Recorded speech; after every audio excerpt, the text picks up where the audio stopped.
Hey there, welcome to Brainy and welcome to a brand new episode of Tech News. In this video, I talk about a few cool iOS 10.3 updates, Dell's new massive monitor, the possibility of Apple being sued, and is HP experiencing the same problems which occurred with the Samsung Galaxy Note 7?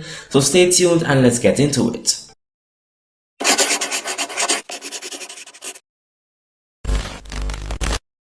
So first up, I've got a story about Apple. More accurately, I have all the details on the new iOS 10.3 update. This story comes from arstechnica.com, so let's get into it. Apple is releasing the first betas of iOS 10.3 and macOS 10.12.4 to the public today and has given us a broad overview of the biggest changes that people will see when these are released to the public in a couple of months. The iOS 10.3 update is the most significant of the two. For starters, it adds AirPods to Find My iPhone to make them easier to find if you lose them, which given how small they are is bound to happen to AirPod owners eventually. Most of the other changes come in the form of small additions to existing features. SiriKit, which can already hook into compatible payment and ride-sharing apps, can now be used to pay bills and check on the status of payments. You'll also be able to schedule a ride with Siri, calling an Uber to come at 2 p.m. rather than right now, for instance. The weather icon in Maps can be 3D touched on compatible devices, the iPhone 6s and 7 series, to show hourly forecasts and other information. The CarPlay UI picks up shortcuts for launching the two most recently used apps and can display EV charging stations in Maps. HomeKit now supports programmable light switches. Facemarks on the Chinese and Japanese keyboards have been shuffled around to make it easier to type, and the conversation view that Mail picked up in iOS 10 has gotten some navigation improvements. According to the list of features Apple told us about, iOS 10.3 doesn't include a fair number of features that the rumor mill has previously suggested it would include. There's no mention of the vaguely described theater mode that was making the rounds last month, nor have any changes been made to iPad or Apple Pencil specific features, as some early rumors suggested. iOS 10 hasn't been as good for the iPad as iOS 9 was, and basic things like the split view and app switching UIs could stand to be refined. There's also still not a public version of the multi-user feature that Apple started testing in classrooms in iOS 9.3. Any big iPad specific features will need to wait for iOS 11 at the earliest. Moving on, the next few stories come from The Verge. Apple is being sued over a sample in a Jamie XX song in an iPhone commercial. Apple is being sued over a 2015 iPhone 6 commercial featuring the Jamie XX song, I Know There's Gonna Be Good Times. The suit was filed yesterday in Los Angeles by Jerome Lawson, lead singer of The Persuasions, who saw Good Times is sampled in the Jamie XX track.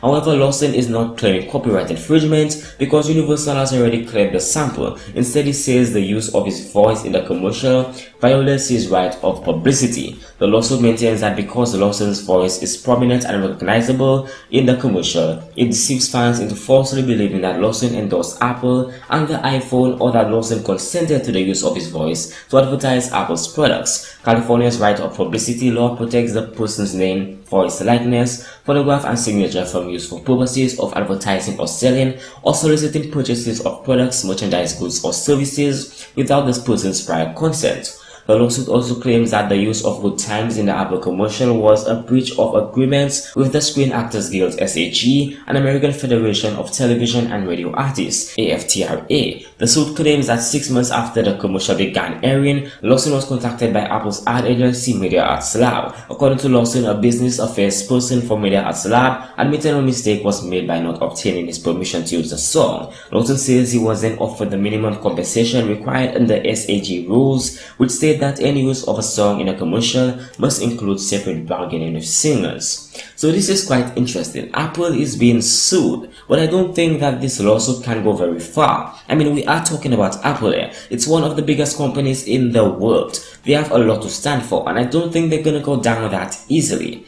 Next up, we have another story also from The Verge. Dell's new 86-inch touchscreen monitor is massive. Dell is ready to compete with Microsoft Surface Hub for access to your giant touchscreen budget. The PC maker has announced two 4K interactive touch monitors, 55-inch and 86-inch models designed for the education and business markets. The monitors feature 20 touch points and stylus support, but doesn't come with a built-in PC like the Microsoft Surface Hub does. It does feature a plethora of ports, however. You can even integrate a Dell Optiplex micro desktop right into the back panel of the monitors without the need for a separate power cord. The 55-inch monitor C5518QT will cost less than $5,000, while the 86-inch monitor C8618QT will come under $11,000 according to Dell, notably cheaper than Microsoft's options. The monitors will go on sale on March 30th according to Windows Central, so pretty interesting deals right there.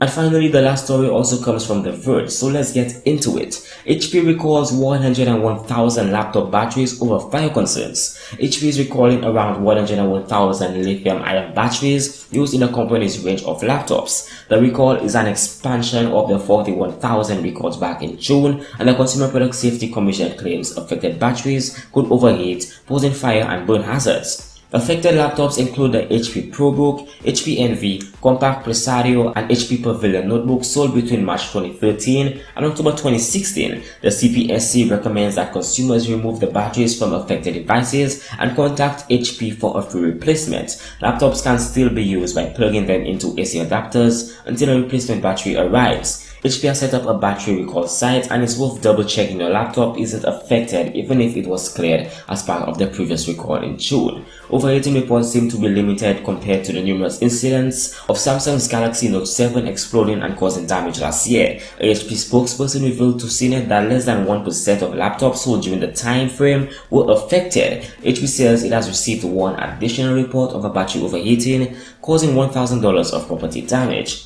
This isn't the first time HP has been affected by fire-related details. HP was forced to recall 6 million laptop cords back in 2014 due to reports of overheating. So that's about it for this video. If you like this new scripted format of tech news, feel free to leave a like, comment below about what you think, and subscribe for new videos every single week. Also, if you want to check out previous videos, you can easily do so by clicking the links provided below. If you want to read more about the stories I talked about in this video, you can also check them out using the links provided below. Thanks for watching, and I will be seeing you in the next one.